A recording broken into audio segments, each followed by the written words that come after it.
The leaders of both major political parties have agreed this nation's justice system is politically biased. President Biden pardoned his son Hunter after promising he would not because he felt the Justice Department, his own Justice Department, treated his son unfairly. He said raw politics had infected Hunter Biden's prosecution on gun and tax evasion offenses and led to a miscarriage of justice. President-elect Donald Trump long maintained his galaxy of legal woes. Both the criminal and civil charges against him were politically motivated attacks orchestrated by his adversaries. And without fear of debate, politics and his re-election to a second term in the Oval Office led to cases against Trump being dismissed. Donald Trump has promised to retaliate against his political enemies.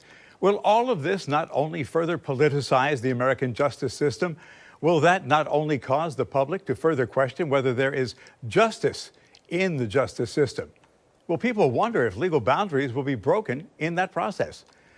Welcome to Politics and Power. I'm Bruce Hamilton, and joining me is a man known nationally as a fierce prosecuting and defense attorney and a legal analyst, Jeremy Rosenthal. Welcome once again to Politics and Power. Thanks for joining us. Thank you, Bruce. So, Jeremy, there are several ironies here. During his first term, Trump pardoned a host of political allies and even a family member, and yet he's deriding Joe Biden's decision to pardon his son, calling that pardon an abuse and miscarriage of justice itself. It comes from the man who occupied the White House January 20th, who for the longest time condemned the Justice Department as being politicized and in need of an overhaul. That's irony number one. Among the others, one only needs to look at the president-elect, who he's nominated, Pam Bondi, as his attorney general, Kash Patel, to lead the FBI, proposed nominees with the potential to fulfill the threats he made on the campaign trail, and has since winning the election to build a proverbial firewall between prosecutions and politics. Are we going to be looking at a justice system that's going to be compromised by justice? I think we're certainly going to see a justice system that is politically charged. At the end of the day, is that the same thing? I don't know. But when you look at it, what you're going to see is Donald Trump is not shy about utilizing the courts to his advantage. He recently filed, even before the election, a lawsuit in Amarillo, Texas, against CBS and 60 Minutes against Kamala Harris, doing exactly the thing that he derides everybody else for, which is utilizing the court systems in a political capacity. That lawsuit, let's be clear, is probably going a bunch of nowhere for him. I mean, it was to try to draw attention to what he thought was something inequitable that 60 Minutes has done. It's perfectly fair, obviously, to raise a political point about such things, but I don't know that the courts are the right mechanism to do that. And to your point, by nominating Pam Bondi, by nominating Kash Patel, can we expect the same type of politicization? I would think the answer is going to be yes. Now, Donald Trump is obviously going to point to what Joe Biden did and point to other historical examples to say, well, they did it, so I can do it too. And also, let's be clear as well, the Justice Department has been politicized in the past. In American history, I think time and time again, we've been through this before. So the issue is, can we as Americans, can we compartmentalize this? And can we remain, and can our faith in these institutions essentially hold strong? You know, nobody's going to argue that Biden pardoning Hunter gives Donald Trump grounds to argue that both sides are doing the same thing. Bernadette Myler, a constitutional law professor at Stanford University, called it a disturbing moment for American justice, in that the leaders of both major American political parties have now argued that the system is politically biased. And she goes on to say that the way things are being applied suggests that there is widespread distrust in the system and how the law is being applied. And I think that that's quite worrisome. As a jurist, do you find that worrisome yourself? Well, let's sort of break this down and talk about some of I think the bigger issues here. Okay, first off, as Americans, we have to have faith in our institutions. One of the institutions being the judiciary and our legal system. It is perfectly healthy to question whether or not it is above board. It's perfectly legitimate to question things that we don't like about it. Kash Patel, who is who we think is very likely going to be the FBI director, wants to break down the FBI, and he wants to get to the bottom of what he considers the deep state. And we should want him to make sure that the FBI is a sanitary place, if you will, for that it's above board and that everything is fine. The question, though, that I think that we have to answer is this: when it's politicized, does that undermine our faith in those institutions? I would also tell you, Bruce, 50% of the country is already there. 50% of the country, or somewhere in there, people who voted for Donald Trump already believe that the justice system is irretrievably broken, or that Donald Trump is the victim of what they consider to be a word that I've heard used, lawfare. So you've already got a really large segment of Americans, whether they're right or whether they're wrong, that think that this is already politicized. And so what the worry is that Donald Trump comes in with Pam Bondi, comes in with Kash Patel, and then exacts some sort of retribution. Again, making sure that our institutions are clean, are above board, and our question is a perfectly healthy thing. To do it in a way that makes us wonder about the politics that's a little bit worrisome. And the firewall, if you will, here is our ability as Americans to compartmentalize and to understand that the cases that we're seeing are in the top or really only represent just a small fraction of the cases that the Justice Department handles. But because they're so public, their influence is somewhat outsized, obviously.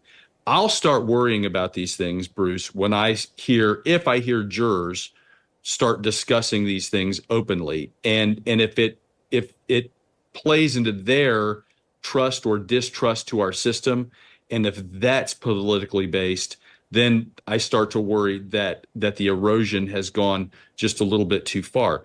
And the jurors, the citizens, that's your base, right? That's the man on the street. That's Susie Main Street, Johnny Lunch Pail. When those folks start coming to jury duty, and if they start echoing that language about politically charged distrust, that's when I might start to think, okay, there's some serious erosion here that's not healthy for the institution that we need to protect. All right, so you've answered what was going to be my next question. So let me frame things this way.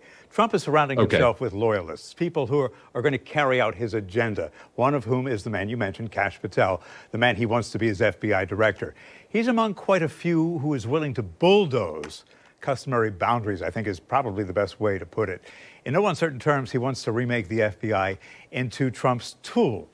If you read his 2023 book, Government Gangsters, he writes about the changes he would make and the retribution he would enact. He says, fire the top ranks of the FBI, encourage Congress to demand testimony exposing every single bit of filth and corruption at the agency, and withhold its funding until the documents come in. Prosecute leakers and journalists. Replace the national security workforce with people who won't undermine the president's agenda. Jeremy, aren't some of these things totally contrary to the FBI's mission? Aren't they contrary to the nation's notion of what justice really is? Again, you got to look at this a couple different ways here. Again, questioning your government and questioning the institutions is what we do as Americans, and that's perfectly healthy. It's when it's politically charged that we begin to lose faith in that. Let's talk a little bit about Kash Patel, who he is. Okay. Kash Patel was a public defender, I believe, for about 10 years in the federal system. He was also a federal prosecutor for, I believe, about 5 years. He is qualified to be somebody in the higher ranks at the FBI. Now, that said, Bill Barr also was quoted as saying towards the end of Donald Trump's last presidency that he would allow Kash Patel to be the FBI director over his dead body. Bill Barr's words, obviously not yours or mine. And Bill Barr, the former attorney general, obviously sort of knows these things. What Bill Barr is focusing on, I don't know. I think what Kash Patel is going to find And look, if he wants to make the FBI a better place for all Americans, I think we should all be for that. Does he sound qualified to do that? I think you can make arguments that he is probably as or more qualified for this appointment than, say, RFK might be for his potential appointment, or that Mr. Hegseth is for his possible appointment. Having said that, I think what anybody in that FBI director's position is going to find is there's going to be a lot of entrenchment. He is one guy, and if he gets installed on the top of the Justice Department, he may have 2 or 3 people who are really loyal to the way he sees doing things. And I think he would find that there's going to be a lot of resistance, especially if a lot of his bent is going to be political and loyal to Donald Trump. I think he's going to find that it's going to be very difficult to affect any kind of change.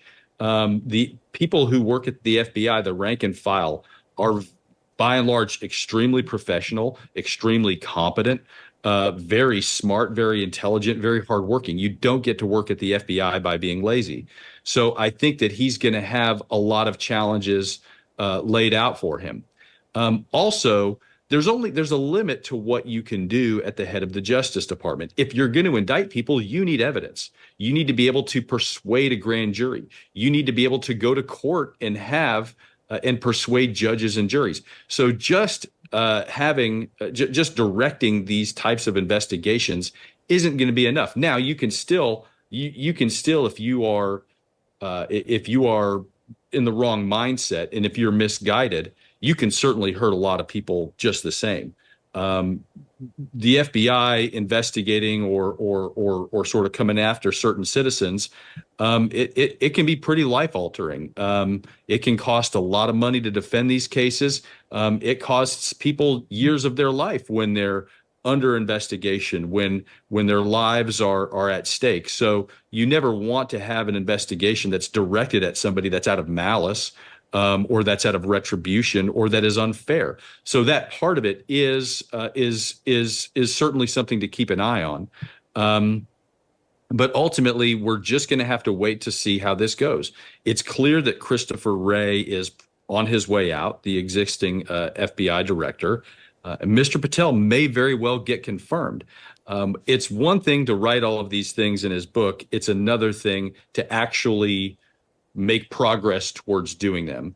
And again, we're just going to have to see what that's like and what that looks like. See, but this is all well and good, Jeremy, if the infrastructure remains. But, you know, Kash Patel, Elon Musk, and the others, they basically want to gut the entire infrastructure. So if that infrastructure is no longer there, if the FBI building is vacated, then what you're saying doesn't hold true.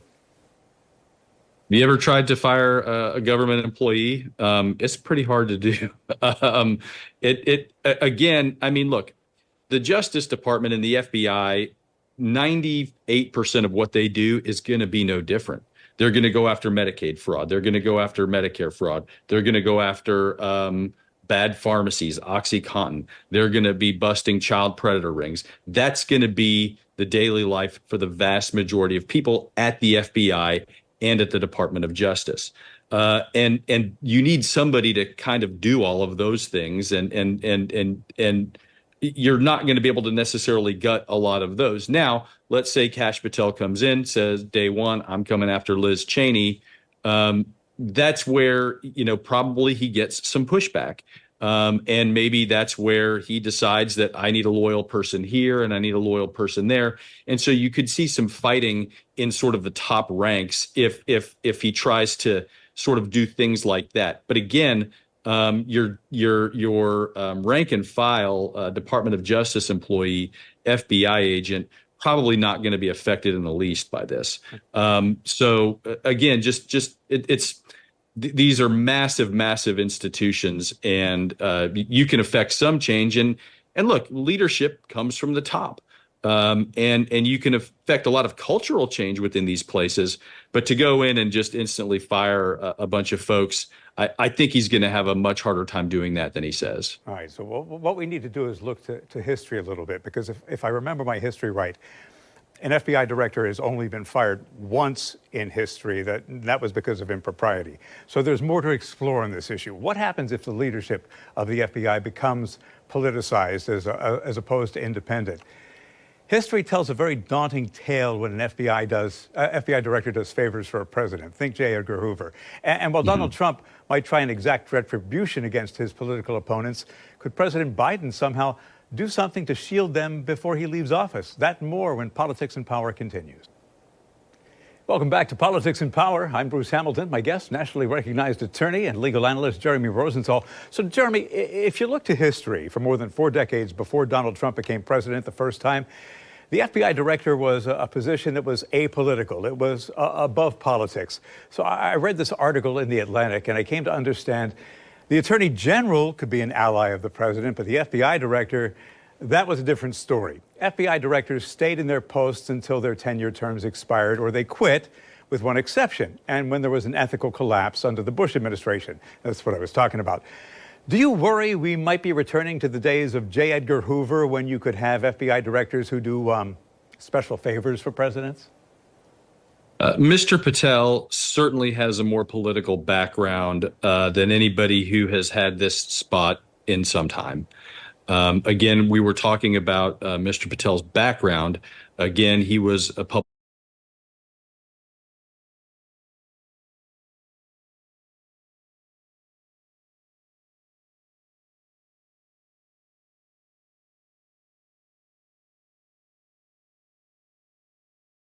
defender for about 10 years, a criminal defense lawyer like me. I like that a lot. He was a prosecutor, a U.S. attorney, an assistant U.S. attorney for about another 5 years. So he certainly knows his way around the justice system. Those things, I think, all fairly well qualify him to lead or to be in the upper echelons of a department like the FBI, right? It is a law enforcement agency at its core. Over the last decade or so, Mr. Patel's background has been a lot more politically charged than, say, Christopher Wray's background. Christopher Wray is the current FBI director. He was also appointed by Donald Trump. But Mr. Wray was not somebody who was an ally, not somebody who went on the campaign trail, not somebody who stumped for him. So it certainly is worrisome that the person who is being tabbed to be on top, it's worrisome that he's got such a political background because that, like J. Edgar Hoover, and J. Edgar Hoover, again, this is from my recollection of history. Obviously, I know I look very young, but I'm not quite old enough to be to have lived through Mr. Hoover's tenure, at least just maybe a few months, I believe. He really just sort of held a lot of the presidents in check. He would dig up a lot of dirt, and if the president threatened his position, he would say, well, Mr. Kennedy, Mr. Johnson, Mr. Nixon, I've got the goods on you. Mr. Eisenhower, I've got the goods on you, so you better just sort of leave me alone. When you have a president who can tell the director of the FBI, go after this person, go after that person, do this, do that, you can exact a lot of damage if your heart's not in the right place, or if you want to exact retribution, retaliation. Those things certainly become more possible with a more political figurehead in that spot. And if people are wondering why Christopher Wray fell into disfavor, it's because Donald Trump says, well, he invaded my house when it came to the whole document situation. People forget history. Maybe they choose to ignore history. If that happens and we return to the days where we have an FBI director who manipulates a justice system that does favors for the president, what kind of slippery slope do we have to navigate? Well, it's certainly not a good thing. Again, what I come back to, and we've spoken about this already, is, look, it's all about the rule of law, and it's all about our faith in these institutions of government. And when I start listening to prosecutors, and again, I'm a criminal defense lawyer. People are going to come into my office and they're always going to have a bad taste in their mouth about what they're going through, whether they're innocent, whether they're not innocent. They're always going to be upset with their circumstances. I get that. That's what happens with the litigants. And I think the prosecutors have the same issue. When a victim comes in, they're upset at the world. They're upset at the system. We expect these things. It's when the jurors come in, right? The people who are off the street, because you do hear a lot of things that are echoed through the news media, through their daily lives. You hear these things reverberate when the jurors come in and start talking about these issues, say, for example, in jury selection. You can definitely see shifts in things like drug legalization, or sending nonviolent offenders to prison. You can certainly see these shifts. You can see people's faces change colors when you start talking about things like fentanyl. The public perception matters when it comes to jurors. And if jurors start come in and start thinking that all prosecutions and that all court matters are political in some way, shape, or form, then you can tell that there has been a fundamental erosion of our belief in that system. And again, to sort of go back to some of the things that we were talking about at the beginning, half the country in some ways is already there. Again, a lot of people who voted for Donald Trump see him as the victim of a weaponized Justice Department. They just do. So in those instances, you've already got a really solid core of people who are poised to distrust this institution. And if you're going to have a guy at the top of it who is going to openly say, all right, we're going to go after these people for political reasons, it certainly doesn't help it. And to answer your question about the slippery slope, I'm always tentative when talking about the slippery slope, right? Because ultimately, it's always going to lead to dogs and cats loving each other and getting along and all these things. But ultimately, it's just not healthy. And the system will have to heal. And in American history, we've been through this before. We've been through broken justice departments before. We've been through scandal before and distrust of the judiciary before. These are not things we can't survive, but it's certainly not healthy. Yeah, some variables here. Don't know for sure if Patel's going to win Senate confirmation. Don't know for sure if Patel's going to carry through on the rhetoric or if he's spewing hyperbole. Don't know if Donald Trump is going to try and exact revenge or if his loyalists will. But if they do, there was this headline that I read that it could lead to a constitutional crisis greater than Watergate. A bit overstated? I don't like multiplying ifs, so I'll start with that. The FBI is a part of the executive branch, and if you have a part of the executive branch that is essentially misbehaving, then you do sort of wander into constitutional crisis mode. Is it worse than Watergate or not? Again, too many ifs to sort of tell. But when you have the FBI that is, if they're abusing power and misbehaving, it's really difficult to see what system of checks and balances tamps that down and tries to get control of that, because it would certainly be difficult. It would be difficult for the courts to do it. And again, who are you going to get to go and investigate the FBI, right? You're going to get the Texas Rangers to do it, the law enforcement group, not the former world champion baseball team right here in Dallas, big fan of them. But who are you going to get to rein those guys in? It's again really hard to know, and you sort of wander into this unknown territory, if you will, when you start sort of thinking of it in those terms. And what's interesting here is with everything that's going on with his nominations and with the names that keep popping up, with the pardons, everything seems to grow wings. So with the potential of Patel becoming the FBI director, word is the White House staff is considering preemptive pardons for those who might be caught in the crosshairs if Trump decides to go on the revenge tour.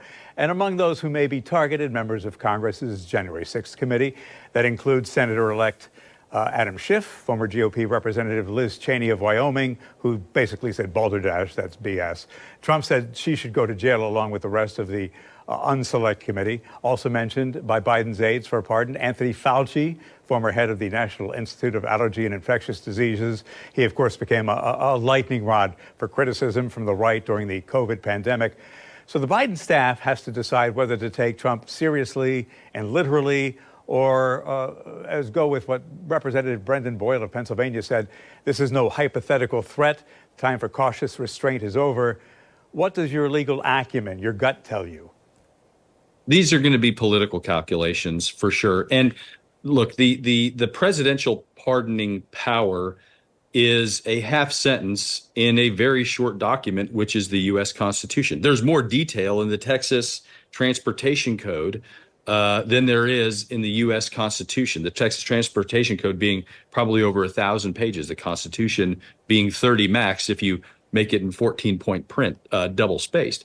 The pardoning power is extremely brief, and we only know what it means by the way that the courts interpret it. We have no legal interpretation that I'm aware of about a blanket pardon, for instance. We do know, and this is what makes it a little tricky. So let's say Joe Biden wants to pardon Liz Cheney. Liz Cheney would have to accept the pardon, and by accepting the pardon would be, in essence, admitting some type of criminal culpability.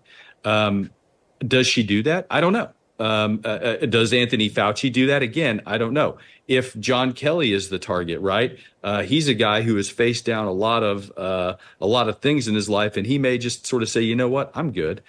So does your pardon look like something that's a blanket pardon that says, okay, anybody who participated in the January 6th investigation or who testified against it is immune for any of their role in those investigations? Maybe a blanket pardon looks like that.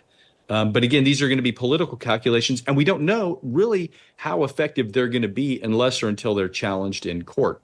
So I think what you would see is that if Biden's going to do any of these things, that they're almost certainly political gestures more than anything else.